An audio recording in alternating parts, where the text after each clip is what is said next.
మాట్లాడదాం ఒకసారి. మేము రిస్క్ తీసుకుంటాం, ఏం పర్లేదు. అది ఎంత పెద్ద మాఫియా అన్నా మాకుండే సర్కిల్స్ మాకుంటే మేము లీగల్గా ఎంత దూరం వెళ్ళగలమో అంత దూరం వెళ్తాం. నిజంగా మిమ్మల్ని ఆ హాస్టల్ వెకేట్ చేయకపోతే మేము పోలీస్ స్టేషన్ కంప్లైంట్ ఇవ్వడానికి కూడా మా టీం రెడీ అవుతుందమ్మా.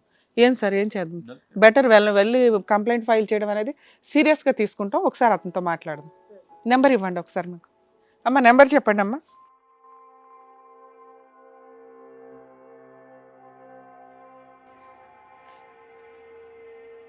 ఏం పేరమ్మా అతని పేరు? లక్ష్మీ నరసింహ. లక్ష్మీ నరసింహ. హలో హలో బాబు, లక్ష్మీ నరసింహ మాట్లాడేది? అవునండి, మీరెవరు? అడ్వకేట్ రమ్యాని మాట్లాడుతున్నానమ్మా, హిట్ టీవీ నుంచి. చెప్పండి మేడం. ఏం చేస్తారు మీరు? ఏం వర్క్ చేస్తారు? సప్లై చేస్తుంటానండి. ఏం సప్లై చేస్తారు? జూనియర్ ఆర్టిస్ట్ సప్లై చేస్తుంటా. జూనియర్ ఆర్టిస్టులు సప్లై చేస్తారా లేకపోతే అమ్మాయిలు సప్లై చేస్తారా? ఏం బిజినెస్ మీరు చేసేది? అమ్మాయిలు అందరూ ఉంటారు అమ్మా. అమ్మాయిలు అబ్బాయిలు అందరూ ఉంటారండి, అందరినీ సప్లై చేస్తారు. అమ్మాయిలు అబ్బాయిలు అందరినీ సప్లై చేస్తారా? అవును. మీ మీద ఒక కంప్లైంట్ వచ్చింది, ఇప్పుడు పోలీస్ స్టేషన్ లో ఉన్నాం మేము. మీరు పోలీస్ స్టేషన్ కి వస్తారా లేదా?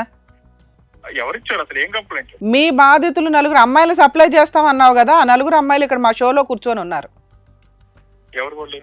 మీకు పేర్లు అవసరమా? మీరు బిజినెస్ చేస్తున్నారు కదా, తెలియదా ఏ అమ్మాయిలు వస్తారు ఏంటి అని?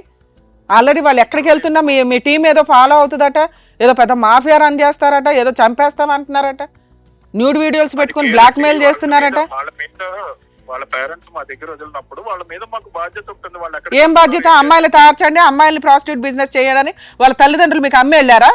అమ్మడం ఏంటో నాకు అర్థం కావట్లేదు. మీరు ఏం మాట్లాడుతున్నారు? మీరు జూనియర్ ఆర్టిస్టులు సప్లై చేస్తున్నాను అన్నారు, ఇక్కడ మా దగ్గరకు వచ్చిన అమ్మాయిలు వేరు. మీరు ప్రాస్టిట్యూట్ బిజినెస్ చేయిస్తున్నారు రెడ్ హ్యాండెడ్గా. అమ్మాయిలు మీరు ఎక్కడున్నారో అడ్రస్లతో సహా మాకు ఇప్పుడు హ్యాండ్ ఓవర్ చేశారు. మీ మీద లీగల్ యాక్షన్ తీసుకోవడానికి మేము పోలీసుల సపోర్ట్తో వస్తున్నాం. అది ఎంతవరకు ఇదే అని మీకు తెలుసుకోవడానికి మీకు ఫోన్ చేసామ్మా. వాళ్ళు ప్రాసిక్యూట్ చేస్తే నాకు ఫోన్ చేసి నన్ను అడుగుతారు. అరే నువ్వే కదంట తీసుకెళ్లేది, వెళ్ళకపోతే ఊరుకోవట. మళ్ళీ 50% నీకోదో 3000లో 1500 నీకు పే చేయాలట. ఏం మాట్లాడుతున్నావు నువ్వు? వాళ్ళే ఇప్పుడు ఒక నిమిషం అండి, వాళ్ళకి బుద్ధి లేదు. వాళ్ళని నేను యాక్టింగ్ కోసం తీసుకెళ్లి వదిలేస్తే వాళ్ళు ఇలాంటి వెధవ పనులు చేస్తే మీరు నాకు ఎలా ఫోన్ చేస్తారు? నువ్వు తీసుకెళ్తున్నావా లేదా? ఒక నిమిషం ఉండండి, సార్ మాట్లాడతారు. నేను తమ్మారెడ్డి భరద్వాజ్ మాట్లాడుతున్నా. చెప్పండి సార్. నీ కార్డు ఉందా అసలు యూనియన్లో? ఉందండి. నెంబర్ ఎంత? ఉంది ఉంది. నెంబర్ ఎంత? నెంబర్ ఉండదు. నెంబర్ ఎందుకు ఉంటుంది ఇట్లాంటి వాళ్ళకి? అవన్నీ ఎలా చెప్తాం సార్ అసలు? అవన్నీ పిచ్చి పిచ్చేసాలకి చెప్పు. ఏంటి ఇప్పుడు వీళ్ళు నీకు తల్లిదండ్రులు వచ్చి అప్పు చెప్తారా? వీళ్ళకి యాక్టింగ్ పెంచి నా దగ్గర వదిలేశారు. నేను వాళ్ళని పెంచి పోషిస్తున్నాను. నేను మాట్లాడి తమ్మారెడ్డి భరద్వాజ్ అని చెప్పాను కదా. ఏం జరుగుతుందో జూనియర్ ఆర్టిస్ట్ అసోసియేషన్లో ఏం జరుగుతుందో, ఏజెంట్స్ అసోసియేషన్లో ఏం జరుగుతుందో నాకు తెలీదా? వచ్చి అప్ప చెప్పారు. పిచ్చి పిచ్చి వాగుడు వాగబాకు. అసలు నువ్వు నిజంగా మెంబర్వేనా? నాటకాలు దొబ్బి సినిమా ఇండస్ట్రీని అంత పరువు తీసేస్తున్నారు మీరంతా. ప్రాసిక్యూషన్ చేయించడానికి నువ్వు పింపులాగా ఉండవు. సినిమా పేర్లు ఎందుకు చెప్తున్నారు? ఇండస్ట్రీ పేరు ఎందుకు వాడుకుంటున్నారు? పిచ్చేషాలు ఎక్కువ వేస్తున్నారు. పోలీస్ స్టేషన్కి రా ముందు. Panjagutta police station. ఫోన్ పెట్టేసి పోలీస్ స్టేషన్కి రావాయి. లేకపోతే నీ నెంబర్ ఉంది.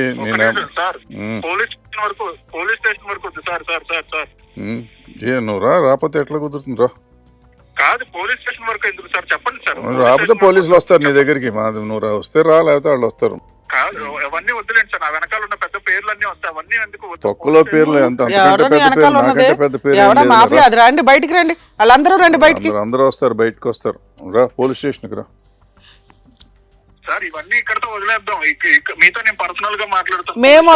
మేము వదలం చెప్తున్నాను నీకు. ఎవడో నీకు వెనకాల ఉన్నది? ఎవడో మాఫియా? ఆ పిల్లల్ని చంపేస్తామని బెదిరిస్తున్నారంట, సోషల్ మీడియాలో పెడతాం అమ్మ న్యూడ్ వీడియోస్ అంటున్నారట. మీతో ఎవరు మాట్లాడారో తెలుసా? ఇప్పుడు ఎవరు మాట్లాడుతున్నావో తెలుసా? మేడం వాళ్ళ వీడియోలు నా దగ్గర ఉన్నాయన్నవి నిజం. ఇప్పుడు వాళ్ళు నాకు ఎదురు తిరిగి మీరు పోలీస్ స్టేషన్. నువ్వు ఇప్పుడు ఆ వీడియోలు తీసుకొని నువ్వు మేము చెప్పిన ఇప్పుడు ఆ అడ్రస్ కి షో దగ్గరికి రాకపోతే పంజాగుట్ట పోలీస్ స్టేషన్ లో నువ్వు కూర్చోవాలి. మేము ఆల్రెడీ సిఐతో మాట్లాడి నీకు ఫోన్ చేస్తున్నాం. ఎందుకంటే నీ వెనకాల ఎవడో ఉన్నాడు అంటున్నావు కదా, వాడిని కూడా లాగుతాం యువతలకి. ఏ పిల్లల జీవితాలు నాశనం చేస్తారు? వాళ్ళ అమ్మ నాన్న నీకు అప్పచెప్పారో తీసుకొచ్చి? వాళ్ళ స్టోరీలు మొత్తం విన్నాం ఇక్కడ మేము. పిచ్చేషాలు వేస్తున్నారు. ఒక శవాల మీద తిండి సంపాదించుకుంటారా మీరు? ఒకటి వాళ్ళకు ఒళ్ళు కొవ్వెక్కి చేస్తున్నారంటావేంటి? ఏం తెలుసు నీకు వాళ్ళ గురించి? వాళ్ళ నిస్సహాయతను వాడుకుని బిజినెస్ చేసుకుంటావా? కాళ్ళు చేతులు పనిచేస్తున్నాయా లేదా నీకు? పిచ్చన మేడం ఒక డీల్ కొద్దాం ఇప్పుడు. డీల్ ఏంటి? నీతో నాకు డీల్ ఏంటి?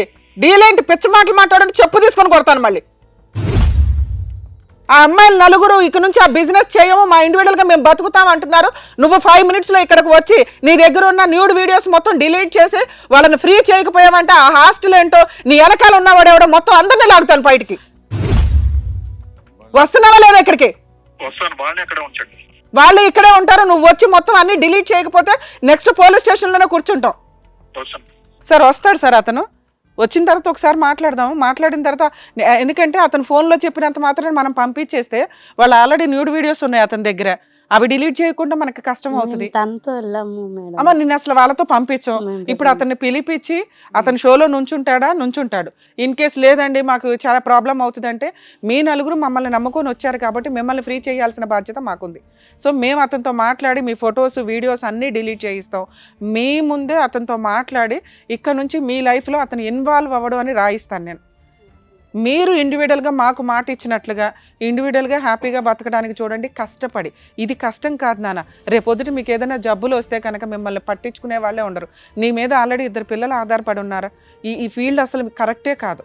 సార్ చెప్పారు కదా, అసలు ఈ ఫీల్డ్లో అలా లేదమ్మా. ఉన్నవాళ్ళు ఇండివిజువల్గా వాళ్ళు ఇంట్రెస్ట్తో వెళ్ళిన బ్యాచ్ వేరు. ఇది అసలు ఎన్జిఓసే కదా. అతను నెంబర్ అడుగుతుంటే కూడా చెప్పట్లా, రిజిస్ట్రేషన్ నెంబర్ అడుగుతుంటే. మీకు ఇంతవరకు ప్రాపర్గా ఛాన్సులు ఇప్పించింది లేదు. అప్పుడైనా మీకు బలు వెలగాలిగా, ఈ పాటికి ఇరుక్కుపోయాం మేమని. ఎప్పుడన్నా కానీ ఇమ్మీడియట్గా ఇలాంటి సీన్లు జరిగితే పోలీస్ స్టేషన్లో కంప్లైంట్ ఇవ్వడం చాలా అవసరం. మీరు బిజినెస్లోకి దిగిపోయినాక అలా మాట్లాడుతున్నారని అంటున్నారు.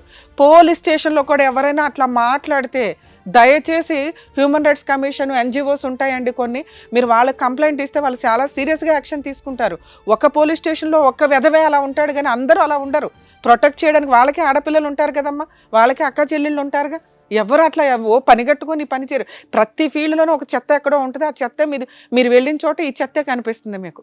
సో మీరు ఇండివిజువల్గా మీ జాబ్ మీరు చేసుకోండి, మా టీం కూడా మీకు అందుబాటులో ఉంటుంది. ఇప్పుడు ప్రాబ్లమ్ సాల్వ్ చేసినాక మిమ్మల్ని పంపిస్తాం, సరేనా? ఆల్ ది బెస్ట్ నాన్న, జాగ్రత్త. నాన్న అబ్బాయితో ఆల్రెడీ మాట్లాడాము, అతను ఆన్ ది వే ఉన్నారు. మీరు కాసేపు బయట ఉండండి, అతనితో మాట్లాడి మీకు అన్నీ సెటిల్ చేసి మిమ్మల్ని పంపిస్తాము. మీరు మాకు ఇచ్చిన మాట ప్రకారం కాస్త నిజాయితీగా బతకడానికి చూడండి. ఎందుకంటే ప్రతిసారి ఈ స్టేజెస్ దొరకవు మీకు ప్రాబ్లం ఇమీడియట్గా సాల్వ్ చేయడానికి. మీరు కాస్త నిజాయితీగా ఉండడానికే చూడండి. మీ మీద ఎగవాలకుండా చూసుకునే బాధ్యత మా టీంకి కంపల్సరీ ఉంటుంది. మమ్మల్ని నమ్మి వచ్చారు కాబట్టి ధైర్యంగా వెళ్ళండి. మీరు ఇవాళ నుంచి అది మానేసేయండి, అక్కడి నుంచి హాస్టల్ వెకేట్ చేయండి, మీ పని మీరు అయ్యో చూసుకోండి. పర్లేదమ్మా, పర్లేదు వెళ్ళండి. Thank you. అయ్యో పర్లేదు.